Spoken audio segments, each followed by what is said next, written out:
Ma'am, nangangopya po si Scarlett sa akin, no? Apakasinungaling mo, Samantha. May nangangopya pala dito? Bagsak ka na sa akin, Scarlett.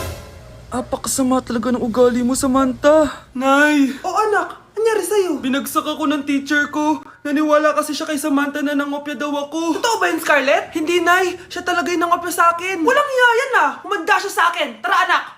A few moments later. Ma'am, bakit niyo po kami pinatawag dito? Eh kasi ang anak mo, sinungaling. Siya naman talaga yung nangopya kay Scarlett eh. Hindi po totoo yan. Para malaman natin kung sino nagsasabi ng totoo sa inyong dalawa, mag-quiz na lang kayo ulit. Patay ako nito. Humanda ka ng mapahiya, Samantha. Okay, time's up. Pass your papers. Scarlett, naka-perfect ka. Yes! Talino talaga ng anak ko. Samantha, wala kang tamang sagot. Ikaw talaga ang totoong nangungopya. Nakakahiya ka, Samantha. Humanda ka sa akin sa bahay. Tara! Huwag po, Nay.